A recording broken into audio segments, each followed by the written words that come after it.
Eu queria fazer uma oração antes de começar. Pai, nós bendizemos e louvamos o Teu nome. Sabemos que de nós nada temos, nada possuímos, nada podemos. A nossa suficiência vem do Senhor. E a gente sabe que só pelo Teu Espírito o Senhor pode não só revelar a Tua palavra, mas torná-la compreensível. Eu peço ao Senhor que possa usar esse tempo para que a Tua igreja seja edificada, despertada e que, de fato, os corações sejam alcançados com respeito àquilo que o Senhor tem colocado como encargo no nosso coração. É o que eu te peço, Senhor, em nome de Jesus. Irmãos, antes de começar, propriamente dito, a ler um versículo bíblico, eu queria fazer algumas notas aqui. E para não me equivocar, eu achei por bem escrever. Então é o seguinte, em primeiro lugar, há no meu coração, e desde há bastante tempo, uma especial carga ou encargo, especificamente com respeito a essa congregação, a CCZS, para que a gente possa adentrar em estudo e meditação mais profundo, claro, usando as Escrituras, acerca do aspecto da aplicação subjetiva da cruz. Nós vamos entender isso, e de sua importância para a formação e preparo da noiva de Cristo com respeito à volta do Senhor. Em que sentido? Vamos exemplificar para não ficar uma coisa etérea. Por exemplo, nos processos do trabalhar de Deus no seu povo, com respeito à formação de Cristo. Seja, por exemplo, nas estações do deserto e a amplitude desse desafio quanto a nós, já que todas as estações, em cada uma delas, a gente vê o coração do Senhor e a reação do povo e os propósitos do Senhor. E eu creio que, como Paulo fala em Romanos, tudo que foi escrito para o nosso ensino foi escrito. Então, aquilo é de extrema necessidade que a igreja do Senhor tenha conhecimento. E, infelizmente, nós notamos que são poucos, muito poucos, que têm se debruçado para compreender essas coisas.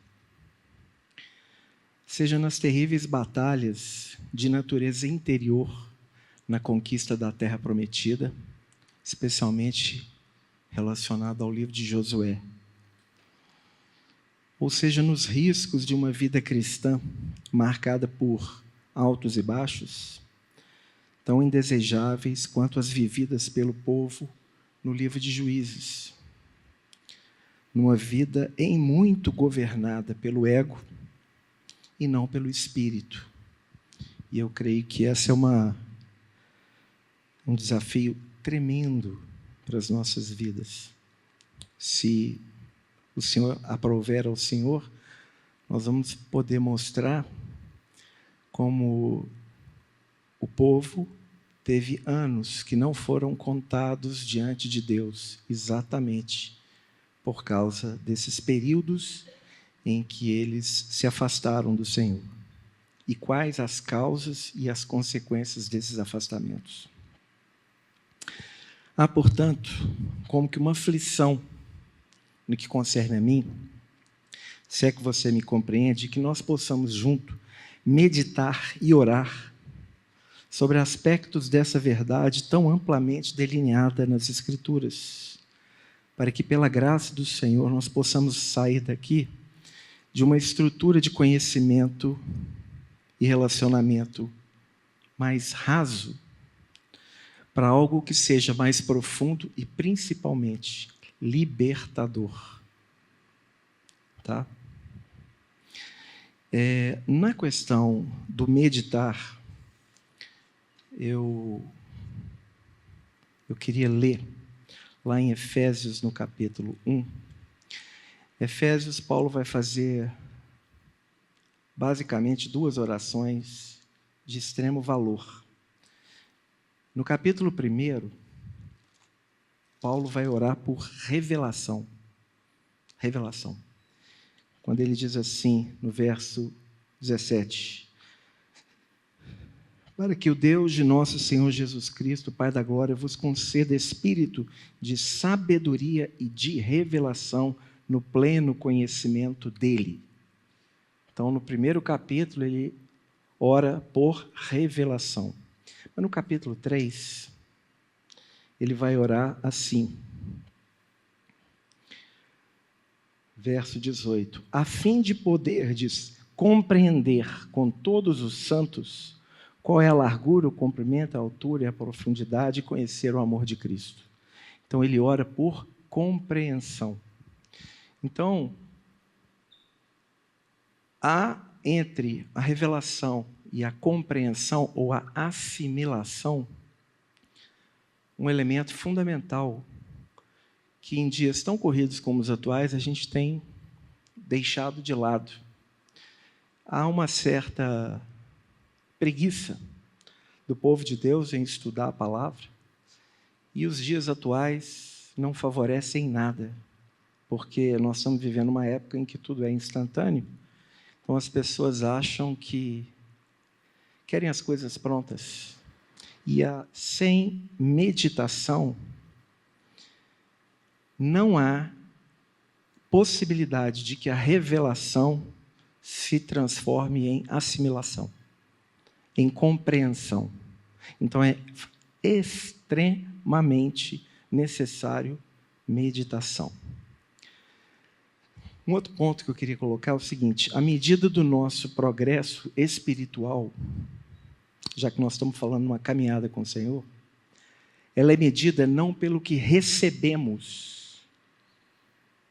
como revelação do Senhor, mas pelo que nós renunciamos a partir daquilo que recebemos como revelação do Senhor, no que concerne a nossa vida, ministério, etc. Então, sem que haja renúncia, não há avanço. Esse é um outro ponto fundamental. No Salmo 27, no versículo 4,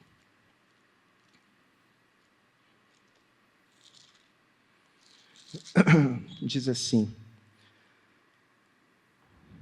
verso 4: uma coisa peço ao Senhor e a buscarei, que eu possa morar na casa do Senhor todos os dias da minha vida, para contemplar as belezas do Senhor e meditar no seu templo. As palavras contemplação e meditação, elas são intercambiáveis, tá bom? Ok? Isso é muito importante, tá? Essa questão da meditação, para que a revelação gere realidade espiritual no que concerne a assimilação, é tão importante que Paulo, em 1 Timóteo, no capítulo 4, disse a Timóteo o seguinte: medita estas coisas e nelas sê diligente, para que o teu progresso a todos seja manifesto. Sem meditação, sem progresso. Em 2 Timóteo, ele diz: pondera o que acabo de dizer, pondera, porque o Senhor te dará compreensão em todas as coisas. Pondera, para que haja compreensão. Porque não avançamos na compreensão das coisas espirituais, porque não meditamos. E o que a meditação pode gerar em nós? Aqui eu vou utilizar alguns elementos que o nosso irmão Romeu recentemente compartilhou. Em primeiro lugar, as verdades reveladas sejam assimiladas, haja um entendimento e progresso.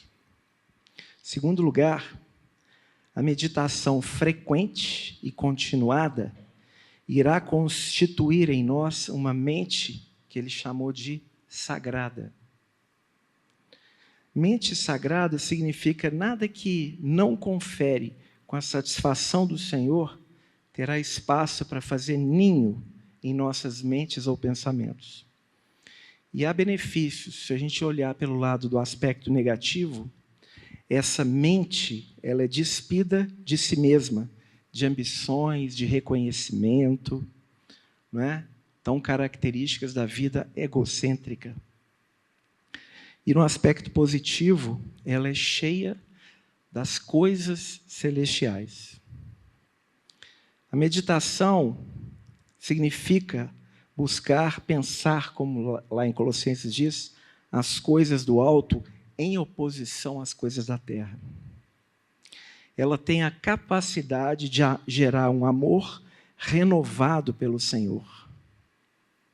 E tem condição de nos dimensionar a pequenez do nosso amor diante do amor do Senhor.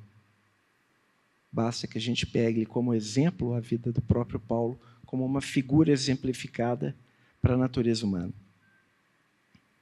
Ela tem capacidade de romper com uma vida nossa independente de Deus, porque ela vai propiciar uma vida relacional. É claro que para isso há necessidade de solitude e pela solitude comunhão. Sem isso, qual possibilidade que nós temos de avançar na vida cristã?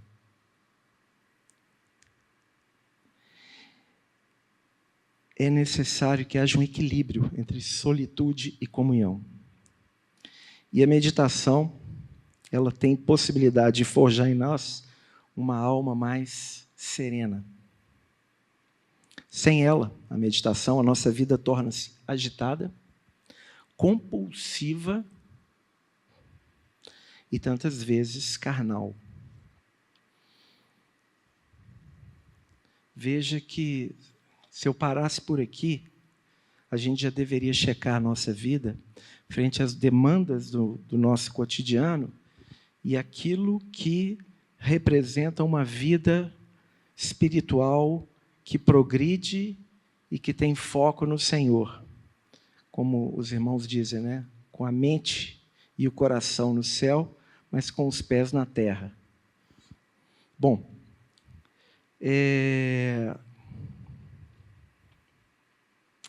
como eu disse, então, é necessário que, olha só, essa questão da revelação e da renúncia, ela acontece de tal forma que sem renúncia não há avanço. Mesmo que se reconheça que o Espírito Santo, com tanta beleza, insistência e cuidado, esteja nos advertindo e falando conosco. Portanto, o fato do Senhor, pelo Espírito, estar falando com você ou comigo, não significa que isso representa avanço espiritual na nossa vida. Porque às vezes ele pode estar batendo na mesma tecla ou nas mesmas teclas para poder gerar em nós a renúncia daquilo que ele está mostrando que não está adequado. Porque ele deseja abrir os porões dos nossos corações para que ele de fato possa trabalhar e jogar luz naquilo que precisa ser julgado. Agora, a superficialidade que caracteriza a igreja dos últimos tempos agora é muito fruto da falta de solitude, da falta de meditação e estudo das Escrituras, um desconhecimento mesmo. Tá? Não me lembro qual dos servos de Deus que disse que o estudo das Escrituras ele é o combustível para as orações. Porque elas vão nos expor, e elas devem nos expor, e todas as assembleias do Senhor deveriam ter uma palavra que confrontasse as nossas almas com vistas à formação de Cristo em nós. Ainda mais no tempo em que nós estamos vivendo, dada a iminência da volta do Senhor. Questionar as nossas prioridades, aquilo que o Senhor tem falado e que a gente tem resistido, e tantas outras questões que a gente poderia mencionar aqui.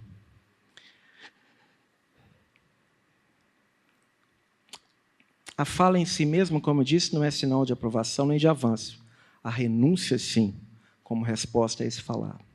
Um servo de Deus do passado, George Lang, contrastando na Bíblia as expressões igreja e noiva, já que ambas, em tese, deveriam significar a mesma coisa, mas esse irmão faz um destaque interessante pelas Escrituras. A igreja, claro, representando todo o povo de Deus redimido. Mas e a noiva?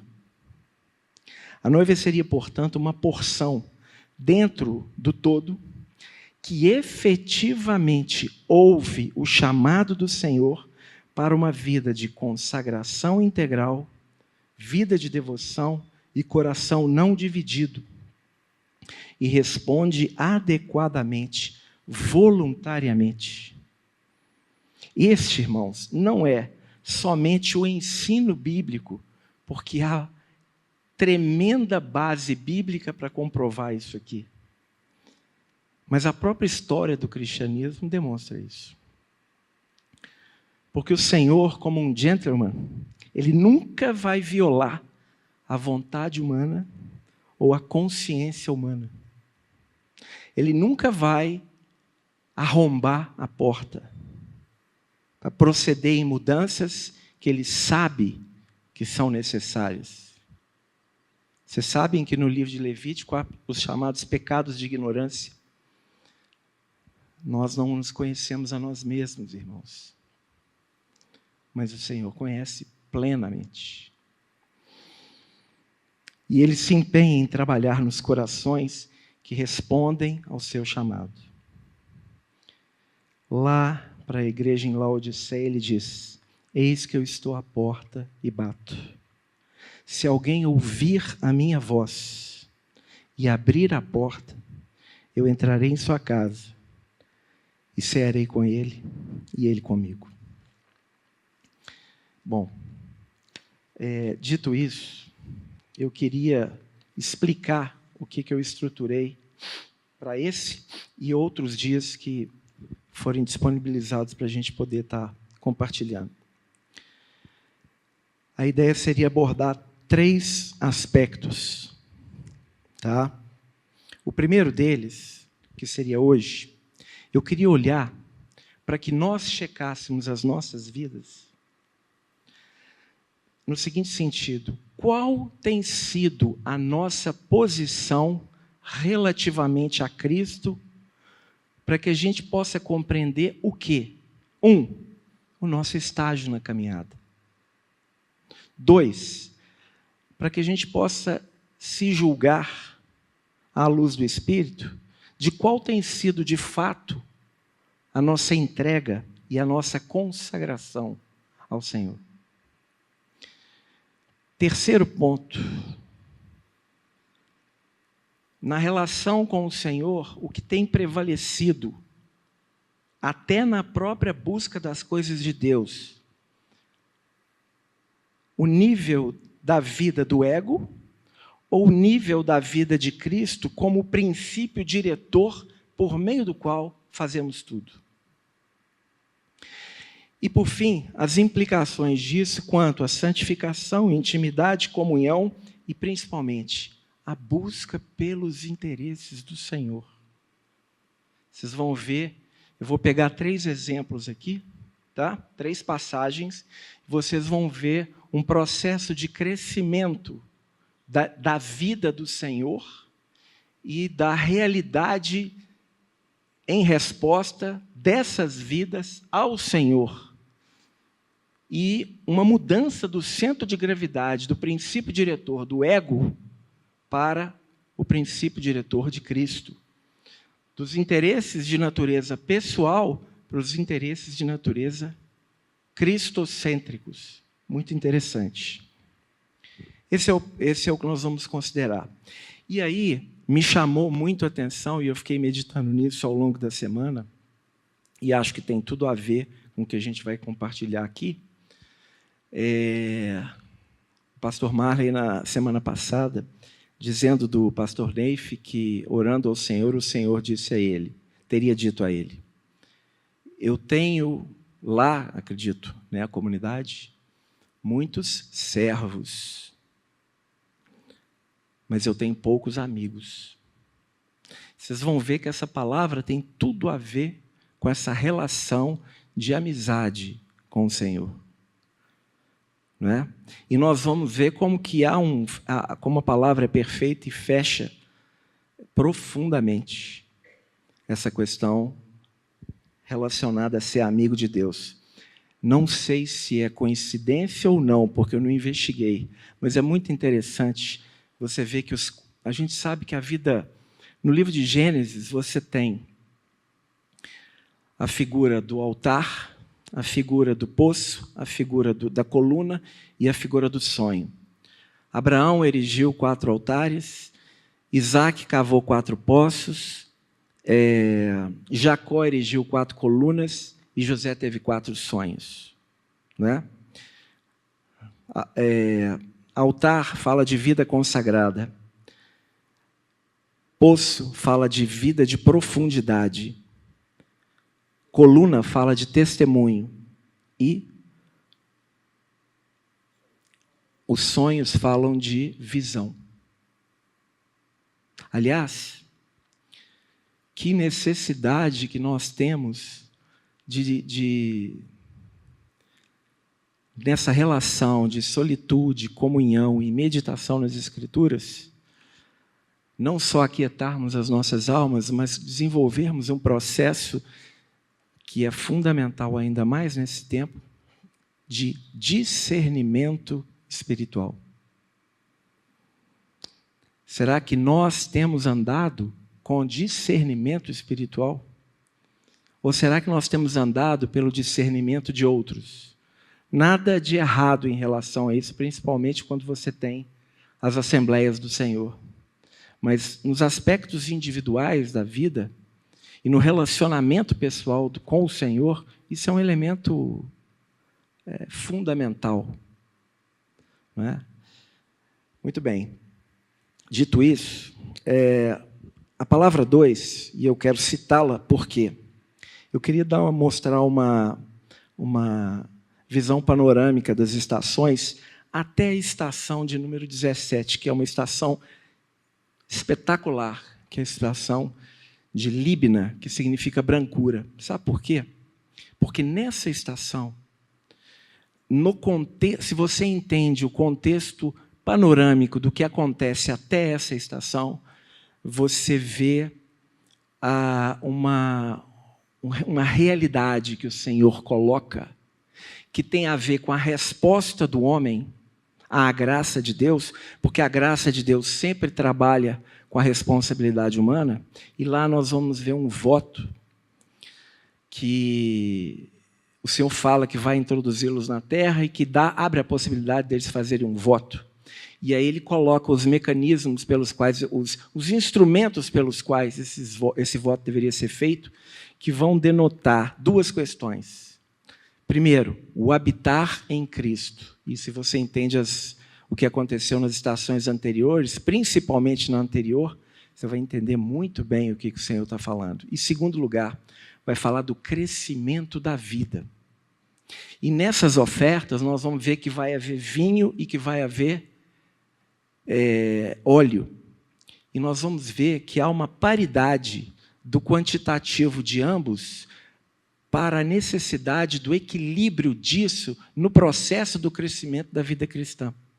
Porque o óleo fala claramente da unção do Espírito, e o vinho, nesse sentido, vai falar do sacrifício, da nossa entrega, da nossa consagração.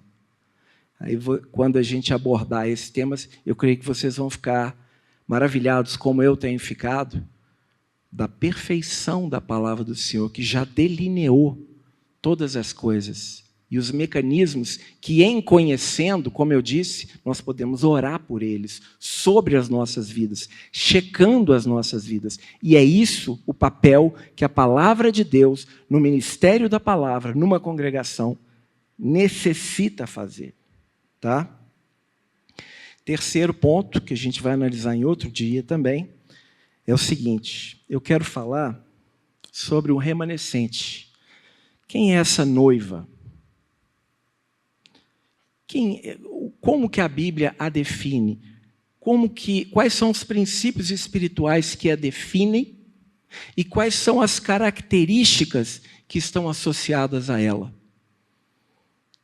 Também a Bíblia é bastante clara nesse sentido, tá bom? Bom, então vamos correr aqui por causa da hora. Eu vou correr até certo ponto, tá? Porque às vezes eu fico preocupado com o horário e aí eu corro demais. E aí, como é muita informação às vezes, aí o pessoal não entende, não acha legal e tal. Então, eu vou pedir a paciência dos irmãos, a gente vai caminhando, porque não há como a gente abordar questões tão sérias e profundas e fazer isso a toque de caixa, porque é necessário que haja absorção disso, tá bom? A passagem que eu queria ler, e que queria que vocês abrissem, por favor, está em Marcos, capítulo 5, verso 25. E aqui, irmãos, eu vou até fazer uma outra colocação, tá? Se possível, traga a sua Bíblia. Sabe a maneira correta da gente estudar a Bíblia? É abrir a palavra, a gente ler a palavra, fazer uma análise pela palavra do texto bíblico, para que vocês possam checar que aquilo que está sendo dito está nas Escrituras e confere com as Escrituras. Isso é fundamental, tá bom? Tá? Marcos, capítulo 5, verso 25, então diz assim: aconteceu que certa mulher que havia 12 anos vinha sofrendo de uma hemorragia e muito padecera a mão de vários médicos, tendo despendido tudo quanto possuía, sem, contudo, nada aproveitar, antes, pelo contrário, ainda pior, tendo ouvido a fama de Jesus, vindo por trás dele, por entre a multidão, tocou-lhe a veste. Porque dizia: se eu apenas lhe tocar a veste, ficarei curada. E logo se lhe estancou a hemorragia, e sentiu no corpo estar curada do seu flagelo.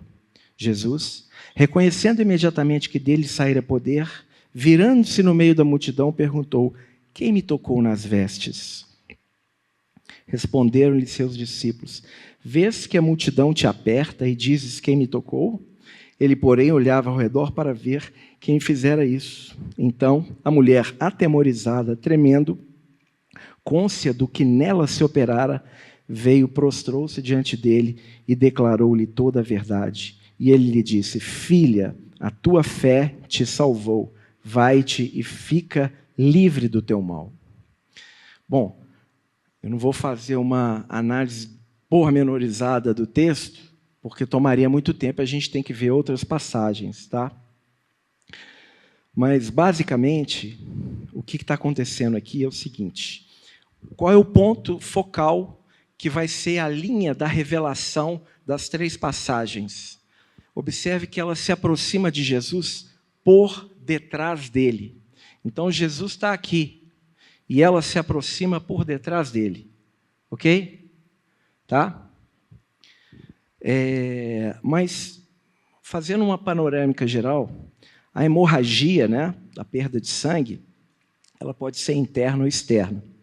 O versículo 29 sugere que essa perda de sangue era interna. Por quê? Porque ela diz assim: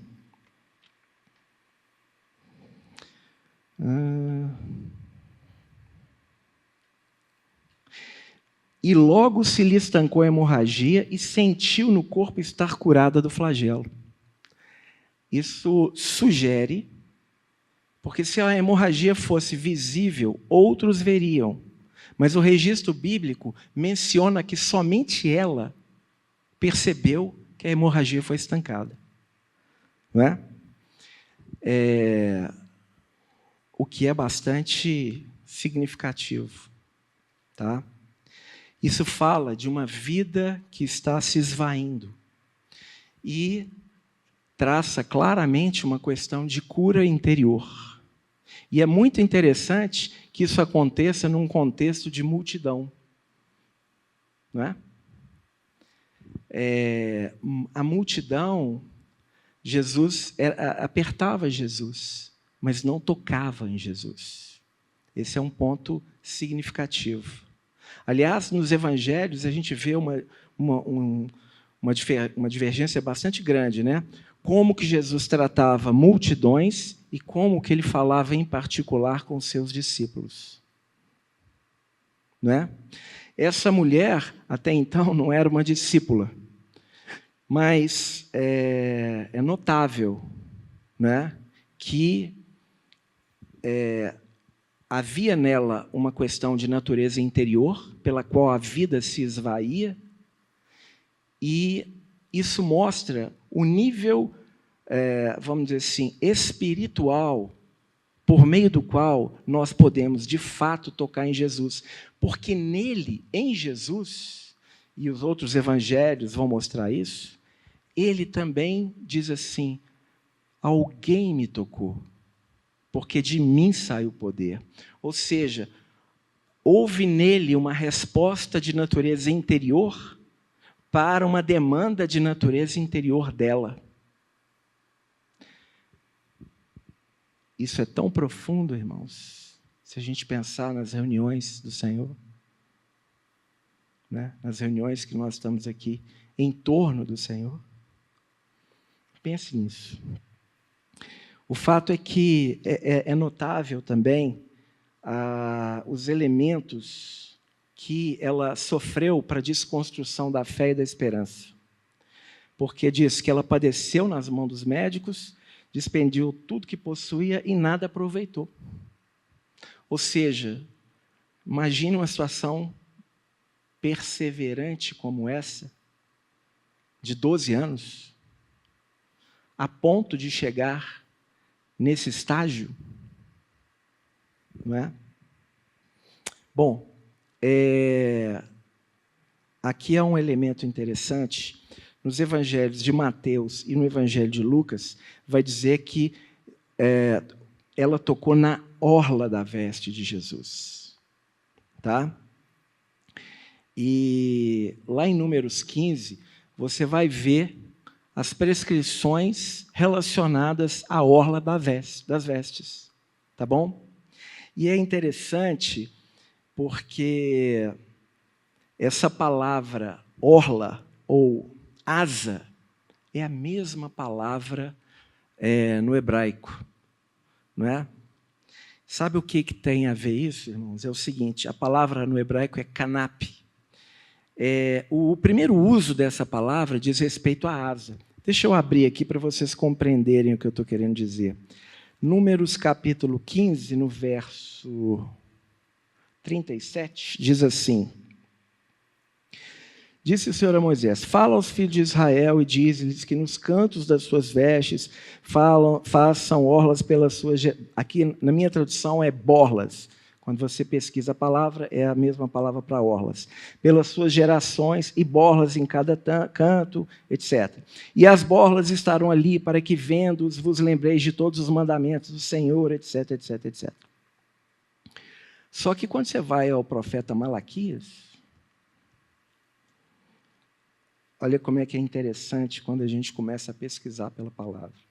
Diz assim, Malaquias 4:2, mas para vós outros, que temeis o meu nome, nascerá o sol da justiça, trazendo salvação nas suas asas. Essa palavra asas é a mesma palavra de orlas. Tá? Porque ela tem um sentido estendido. Em resumo, o resumo que junta essas realidades está lá em Deuteronômio, capítulo 32, que vai dizer muito do coração do Senhor, caminhando com o seu povo no deserto. No versículo 11, que diz assim, como a águia desperta a sua ninhada e voeja sobre os seus filhotes, estende as asas, é a mesma palavra, e tomando-os, os leva sobre elas. Isso é mais ou menos o seguinte aqui. A águia, para fazer com que as águias mirins possam voar, ela vai enxotando eles do ninho. Então eles caem. E ela voeja sobre eles num processo de supervisão. Até que, se eles não conseguem, então, mais voar, ela se coloca por debaixo deles e, então, carrega eles sobre os seus ombros. O que aconteceu com aquela mulher tem essa correlação toda. Pela misericórdia do Senhor. Né? É a mesma coisa que acontece no Salmo 91. Tá? No Salmo 91, que vocês conhecem, diz assim, no verso 4, cobrir-te-ás com as suas penas, e sob suas asas estarás seguro. A sua verdade é pavês e escudo. Isso denota o aspecto metafórico dessa palavra, e por isso ela toca nas vestes, com relação à proteção, cuidado do Senhor para com os seus, para com aqueles que se achegam a Ele. Jesus sentiu que dele sairia poder, uma multidão estava lá, mas somente ela tocou. E foi interessante que nos outros evangelhos diz assim, que Jesus parou e falou assim, quem me tocou? Aí deve ter dado aquele branco. Os discípulos falaram, Jesus, pelo amor de Deus, olha a quantidade de gente aqui. Ele falou assim, não, alguém me tocou diferente, porque eu senti que de mim saiu poder. E aí ela sai, aquela mulher, por entre a multidão, trêmula, mas cônscia do que dela havia se operado. E então ela fala aquilo, olhando para todos, relatando o que havia nela acontecido. Espetacular. E aí a gente vê o Senhor falando que a tua fé te salvou. Ou seja, em primeiro lugar, aquele toque trouxe a ela salvação. Como consequência, trouxe a cura física. Muitas vezes a gente enfoca a cura física, mas, do ponto de vista da eternidade, a cura de natureza espiritual, no sentido de trazer salvação, é a mais relevante. Bom, agora nós vamos passar para a segunda passagem. A segunda passagem está em Lucas, no capítulo 7, no versículo 36. Lucas 7, 36. Que diz assim, convidou-o um dos fariseus para que fosse jantar com ele. Jesus, entrando na casa do fariseu, tomou lugar à mesa. E eis que uma mulher da cidade, pecadora, sabendo que ele estava à mesa na casa do fariseu, levou um vaso de alabastro com unguento. De novo. E, estando por detrás, aos seus pés, chorando, regava-os com suas lágrimas, e os enxugava com os próprios cabelos, e beijava-lhe os pés e ungia com unguento. Ao ver isso, o fariseu que o convidara disse consigo mesmo, se este fora profeta, bem saberia quem e qual é a mulher que lhe tocou, porque é pecadora. Dirigiu-se Jesus ao fariseu e lhe disse, Simão, uma coisa eu tenho para te dizer. Ele respondeu, dize, mestre. Certo credor tinha 2 devedores, um lhe devia 500 denários e outro 50. Não tendo nenhum dos 2 com que pagar, perdoou-lhes a ambos. Qual deles, portanto, o amará mais? Respondeu-lhe Simão, suponho que aquele a quem mais perdoou. Replicou-lhe, julgaste bem. E voltando-se para a mulher, disse a Simão, vês essa mulher? Entrei em sua casa e não me deste água para os pés. Essa, porém, regou os meus pés com lágrimas e os enxugou com seus cabelos. Não me deste ósculo, ela, entretanto, desde que entrei, não cessa de me beijar os pés. Não me ungiste a cabeça com óleo, mas essa com bálsamo ungiu os meus pés.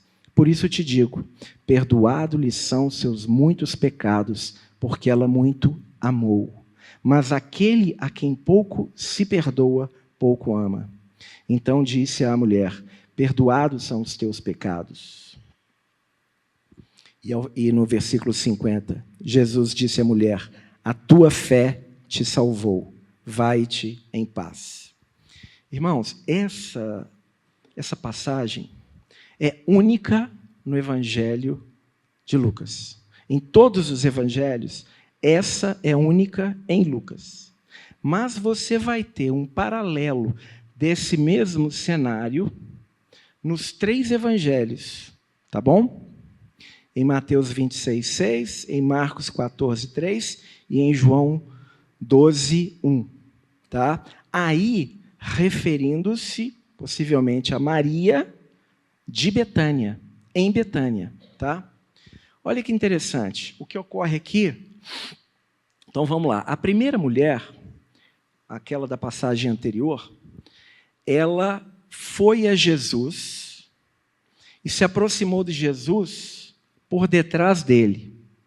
Os propósitos e intenção do seu coração visavam ou propiciaram salvação, cura interior, não é? Cura física, e denota o processo por meio do qual nós nos aproximamos do Senhor, porque nós vamos por interesses absolutamente pessoais, em função do nosso estado caído, se é que eu posso dizer assim, em suas diversas formas, das quais essa é uma delas, tá?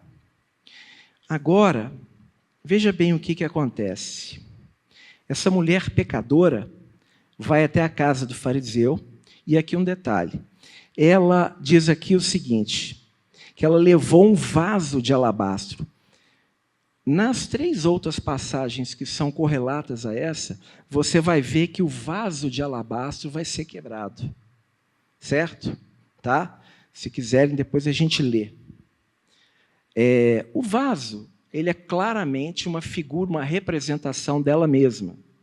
Por que nós sabemos isso? Porque a Bíblia se auto-interpreta. Em 2 Coríntios, no capítulo 4, no versículo 7, diz assim: temos, porém, esse tesouro em vasos de barro, para que a excelência do poder seja de Deus e não de nós. Não é? E no Antigo Testamento você vai ter várias menções em relação a isso também. Então, no caso dessa mulher, ela não quebrou o vaso de alabastro. Ela pegava e fazia o quê? Olha o que diz aqui o texto. Ó. Estando por detrás, aos seus pés, chorava, e as suas lágrimas então caíam sobre os seus pés. Ela enxugava com os seus próprios cabelos, beijava-lhe os pés e ungia os pés com o unguento que ela havia trazido por esse vaso de alabastro. Não é? Quando a gente analisa o contexto, vou pegar aqui para fazer um paralelo, vou pegar João capítulo 12, poderíamos pegar outras, diz assim, verso 1, 6 dias antes da Páscoa, foi Jesus para Betânia, onde estava Lázaro, a quem ele ressuscitara dentre os mortos. Deram-lhe, pois, ali uma ceia. Marta servia, sendo Lázaro um dos que estavam com ele à mesa. Então Maria, tomando uma libra de bálsamo de nardo puro,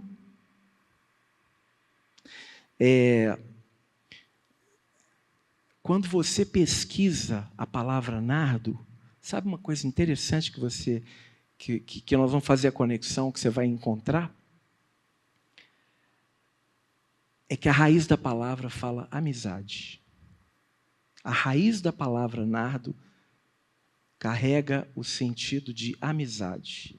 E 2 são os personagens bíblicos em que se menciona a respeito disso. O primeiro é Abraão, claramente, mas também Moisés, em Êxodo capítulo 33, onde diz que o Senhor falava com ele face a face, como qualquer um fala com seu amigo. Né? Muito interessante essa questão. E é interessante porque Abraão erigiu 4 altares. No processo de erigir os 4 altares, o Senhor fez 11 visitações a ele. E no caso de Moisés, quando ele, ao longo da caminhada, ele chega no Monte Sinai, onde o Senhor, Êxodo capítulo 19, o Senhor vai dar uma enormidade de prescrições ao povo. Se você é um estudioso atento, você vai perceber que que Moisés subiu ao Monte Sinai 11 vezes. E mais ainda, de Cádiz Barneia, que foi aonde eles voltaram para trás e aquela geração não pôde entrar, até a entrada da terra eram 11 dias. E aí fica a pergunta, né? Por que dessas correlações? Mas voltando, olha o que diz aqui. Ó. Deram-lhe... Então Maria, tomando uma libra de bálsamo muito precioso, ungiu os pés de Jesus e os enxugou com seus cabelos. Deixa eu explicar isso aqui. Lá em 1 Coríntios, capítulo 11. 1 Coríntios, capítulo 11. Quando Paulo vai falar a questão acerca do véu, tá? Eu vou ler especificamente versículo 10, diz assim: portanto, deve a mulher, por causa dos anjos, trazer véu na cabeça como sinal de autoridade. Por que ele colocou esse por causa dos anjos? Ele está se referindo aos anjos em Gênesis, capítulo 6, que é citado no livro de Judas, e que também é citado, agora não me recordo aonde, que foram aqueles anjos que deixaram o seu domicílio natural, coabitaram com as mulheres e geraram os gigantes, que hoje estão presos no Tártaro, e para os quais, olha que coisa tremenda, Jesus desceu ao Tártaro e pregou aos espíritos em prisão. São esses. Porque como eles escolheram, olha a misericórdia do Senhor, como eles escolheram viverem como homens, porque deixaram o seu domicílio, assim como o Senhor havia pregado o Evangelho e se entregue na cruz, ele desce até as partes mais baixas da terra, porque o Tártaro fica abaixo ainda do Hades. E ele então prega, né, para que no seu retorno, esses poderão ter a possibilidade de, depois de vivenciado a disciplina, poderem se arrepender, assim como os homens, porque eles escolheram essa alternativa em total desobediência àquilo que o Senhor havia determinado. Mas o fato é, o véu ele vai ser representativo desse sinal de autoridade. Se você ler nos versículos anteriores, você vai ver que esse capítulo vai começar a tratar de uma questão de autoridade, porque, entenda bem, a graça deve nos conduzir ao governo. E o governo estabelecido gera glória. Então, você traga sempre na sua mente graça, governo e glória. A graça deve gerar, vamos pegar, por exemplo, o caso de uma família, um casal, não é? Quando esses dois estão sendo individualmente trabalhados pelo Senhor, em santo temor, numa relação de altar pessoal com o Senhor, de tal maneira que a cruz opere neles profundamente, Deus vai usar esse casamento para edificar algo tremendo. Então, a graça operante de Deus nesse casamento vai estabelecer a relação de cada cônjuge na sua devida posição, governo. O governo de Deus, os princípios espirituais definidos pela palavra, trabalhados nesse casal e nessa casa. O que vai acontecer? Manifestação de glória. Glória. Muito bem. Isso é especialmente importante, considerando que nós estamos praticamente no final da dispensação da graça. Não é que a graça de Deus vai deixar de existir, mas nós vamos entrar numa nova etapa. Portanto, esse tempo é um tempo fundamental para que sejamos trabalhados. E por isso meu encargo em relação a essa palavra. Para que nós possamos nos preparar, porque muito do que possamos experimentar durante a eternidade tem a ver com aquilo que nós respondemos ao falar do Senhor, para que a vida dele seja formada em nós. Tá? Mas voltando aqui, olha o que diz, verso 13. Julgai entre vós mesmos, é próprio que a mulher ore a Deus sem trazer o véu? Ou não vos ensina a própria natureza a ser desonroso para o homem usar cabelo comprido? E que, tratando-se da mulher, é para ela uma glória? Então, para a mulher é uma glória o cabelo comprido. Pois o cabelo lhe foi dado em lugar da mantilha ou do véu. Então, quando aquela mulher pega o seu cabelo e enxuga os pés de Jesus, ela está fazendo duas coisas. Primeiro, ela está mostrando que ela está devotando ao Senhor toda a glória. A glória correspondente ao cabelo da mulher está sendo posta aos pés de Jesus. E, em segundo lugar, ela está manifestando a realidade e a visão com respeito a esse aspecto da autoridade. Deus, o cabeça de Cristo, Cristo, cabeça da igreja, não é? O homem e depois a mulher. Então, esse ordenamento, não é? Do governo de Deus. Muito bem. Dito isso, ela ungiu os pés. O que aconteceu com essa mulher? Ela quebrou o vasinho de alabastro e a casa encheu do perfume. O nardo era utilizado muitas vezes antes do embalsamento. Essa mulher, irmãos, ela viu a morte do Senhor antes que ela acontecesse. Ela viu essa realidade. Isso é algo profundo e tremendo.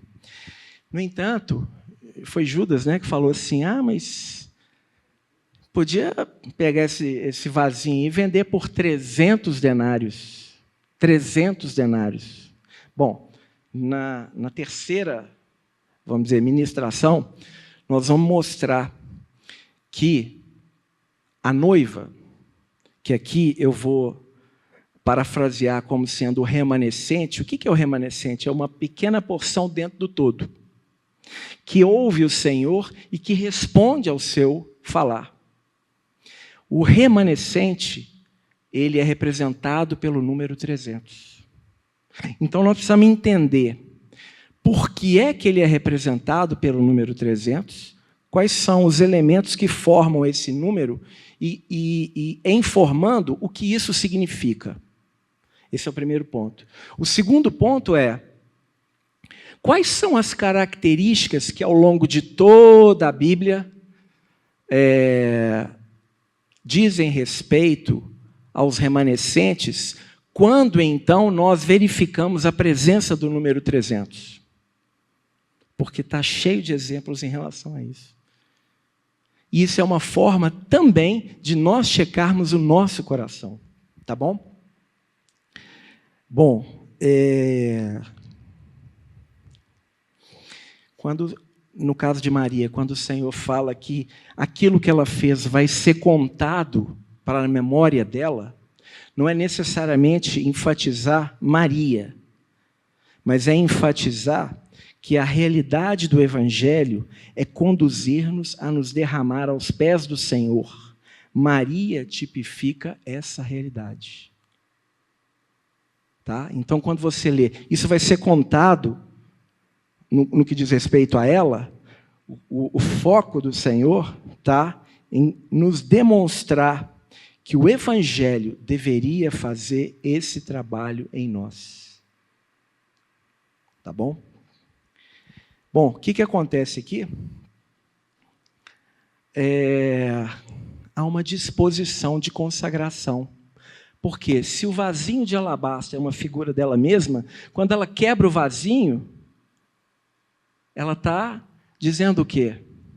Que ela está disposta a ter sua vida quebrada. Irmãos, deixa eu te explicar uma coisa. Tem um livro, é muito interessante, chama Os 12 Homens de Paulo. Né? Ele vai falar do homem interior, homem exterior, homem carnal, etc. Muito interessante. Mas, no que concerne a essa mulher, esse vasinho que ela quebrou, sendo uma representação dela mesma, né? Ela está nos mostrando, irmãos, que ela se dispôs a ter a sua vida quebrada. E nós necessitamos de ter a nossa vida quebrada também. Porque, quando cremos, o Espírito Santo veio habitar em nós. Mas, enquanto o nosso homem exterior enquanto a vida de Cristo, por meio do Espírito, estiver enclausurada dentro de nós, não há possibilidade do bom perfume de Cristo ser exalado. É uma figura clara disso aqui, e é o que 2 Coríntios vai falar também. Então, o nosso homem exterior precisa ser quebrado. Se não houver essa quebra, não haverá a vida, a liberação da vida de Cristo. Tá? Muito bem. Então, o que acontece? Você vê uma situação interessante. Por quê? Ela também se achega por detrás de Jesus. Mas, se a primeira mulher que se achegou foi um interesse de natureza pessoal, ela já está se entregando a ele. Então, na primeira não havia consagração, e o interesse era focal, dada a necessidade, era individual. Na segunda, já há uma aproximação, também por detrás de Jesus, mas já há o quê? Consagração. E aqui, é claro, seria importante avaliar os 4 altares de Abraão, né? Mas não nos limitar a isso. Mas isso é para outra etapa. Porque é claro que nós não devemos parar nos altares. Nós devemos, como os irmãos falam, nós devemos ter vida de altar e de tenda. Isso vai ficar claro quando a gente analisar as estações. Porque a primeira coisa que o povo de Deus teve que fazer foi ir para uma estação chamada Sucote, que significa sucô, ou tabernáculos, ou tenda, mostrando que a vida deles seria uma vida de tenda. Isso não só significa uma vida de ser peregrino, mas vai significar o processo pelo qual Deus precisa trabalhar em nós para poder formar Cristo. Então, nós vamos de tenda em tenda. E aí depois nós vamos ver como é que isso é maravilhoso. Então, para fechar, o que acontece agora? Há uma consagração, mas ela tem um caráter individual, porque foi só essa mulher. E aí eu vou, por causa do horário, concluir, e aí na semana que vem, outro dia a gente olha, lá em Apocalipse, só para passar para vocês. Apocalipse, capítulo 1, verso 9, diz assim: Eu, João, irmão vosso e companheiro. Aí ele coloca 3 palavras: na tribulação, no reino e na perseverança. Essas 3 palavras, você não pode dissociá-las, tá? Porque nós vamos mostrar aqui uma das características do remanescente, tá? É exatamente esse trabalhar do Senhor por meio das tribulações e perseverança. A gente vai mostrar os versículos onde aparece a palavra perseverança e o que ela significa, e a relação disso com a questão das tribulações e o processo disso para gerar em nós a vida de Cristo. Então é necessário que para a gente entender a necessidade de perseverança, da qual Hebreus vai falar, nós precisamos entender os objetivos do Senhor através da construção da perseverança em nós. Mas olha o que acontece. Então ele se achou em Jesus. Achei-me na ilha chamada Patmos, por causa da palavra de Deus e do testemunho. Aqui já tem uma coisa fundamental, que é o seguinte: ele já não está por interesses próprios. E nem individuais. Ele está por causa da palavra de Deus e do testemunho de Jesus, né? Achei-me em espírito no dia do Senhor, e ouvi por detrás de mim uma voz, como de trombeta. E aí ele se volta para ver quem falava com ele. E quando ele se volta, o que ele vê? 7 candeeiros de ouro. E no meio dos candeeiros, um semelhante a filho do homem. Então vamos procurar entender isso aqui. Observe que a posição de João agora é diferente das 2 anteriores. Porque esse que ele está vendo é o Senhor. Certo? Anteriormente, as pessoas se aproximaram por detrás de Jesus, não foi isso? Mas agora, ele ouve por detrás dele uma voz, e então ele se vira. Percebeu isso? Por isso que eu chamei a atenção que esse primeiro tema tinha a ver qual é a nossa posição relativamente ao Senhor. Nós estamos como aquela mulher de fluxo de sangue. As motivações são em função das nossas necessidades. Isso é legítimo, irmão e irmã. Mas nós não podemos nos circunscrever a isso. Não. Agora nós fizemos uma entrega de nós mesmos ao Senhor. Será que fizemos? Será que a nossa vida está mesmo quebrada para que o Senhor possa usá-la? Será que Ele tem vasos quebrados para que o bom perfume de Cristo possa exalar? Agora observe que João, quando ele se volta para ver, veja, foi o Senhor que falou com ele, não foi? Aí você vai pensar, puxa, ele tinha que olhar direto para o Senhor, não tinha? É o Senhor que está falando com ele. E o que ele vê? Os candeeiros. E o que são os candeeiros? Lá no versículo 20 vai dizer: quanto ao mistério das 7 estrelas, que viste na minha mão direita, e aos 7 candeeiros, as 7 estrelas são os anjos das 7 igrejas, e os 7 candeeiros são as 7 igrejas. Irmão, será que João perdeu a centralidade de Cristo? Não.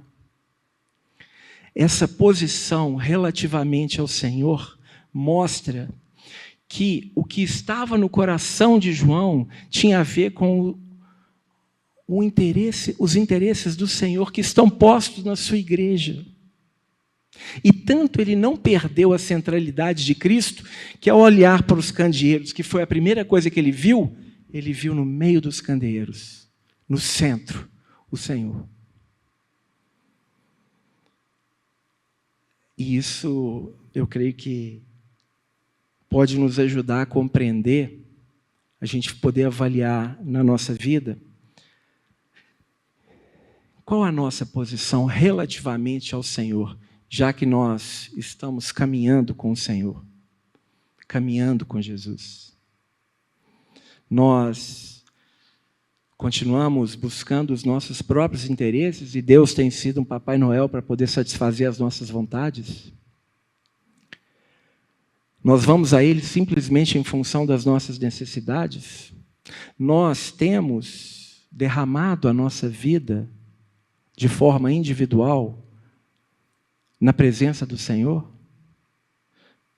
Nós temos ouvido alguns dizerem assim: por que você está fazendo isso? Que desperdício é esse?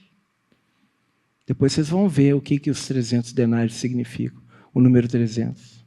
Aí vocês vão ver o que está por trás. Que realidade espiritual tem por trás daquilo. Ou será que a gente já avançou um pouco mais e agora o Senhor fala? E quando o Senhor fala, nós mantemos a centralidade de Cristo, mas o nosso coração está posto nos interesses do Senhor, que é a sua igreja. Ou você acha como que o Senhor hoje está vendo o estado atual da igreja? Já pararam para pensar nisso? Né? Então, vou finalizar só dizendo o seguinte: de certa maneira, o apóstolo Paulo, no livro de Gálatas, faz esse mesmo caminho. No Gálatas capítulo 1, verso 15, diz assim: quando aprouve a Deus revelar seu Filho em mim, que seria a primeira passagem. Lá em Gálatas 2:20, ele diz assim: não mais eu vivo, mas Cristo vive em mim. E esse viver que eu tenho na carne, eu vivo pela fé no Filho de Deus, vida consagrada. E lá em Gálatas capítulo 4, verso 19, o que ele fala? Ah, Gálatas, por quem de novo eu sofro as dores de parto até ser Cristo formado em vós. Paulo está sendo arrogante, prepotente? Muito pelo contrário. Se você estuda, você vai ver o equilíbrio que esse irmão tinha. Mas ele tinha um peso, um encargo a respeito da formação da vida de Cristo na vida daqueles irmãos, porque ele queria que aquilo que se operara nele pudesse se operar na vida dos seus irmãos também, né? Por isso que ele diz lá em Corinto, por exemplo, sendo confrontado por aquela igreja, em 2 Coríntios ele diz: eu estou disposto a gastar a minha alma em favor da vida de vocês.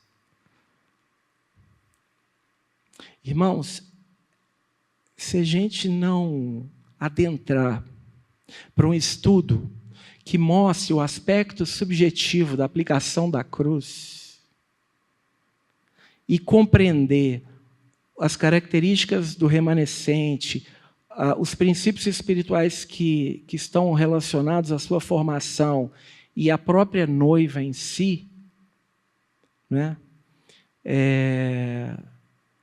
Nós certamente teremos uma perda muito grande, porque nós não vamos compreender muitas coisas e podemos muitas vezes responder de forma incorreta. Não é o conhecimento que vai gerar a realidade espiritual, mas ele vai nos habilitar a orarmos por aquilo que o Senhor pode fazer em nós com o nosso consentimento e com a nossa atitude.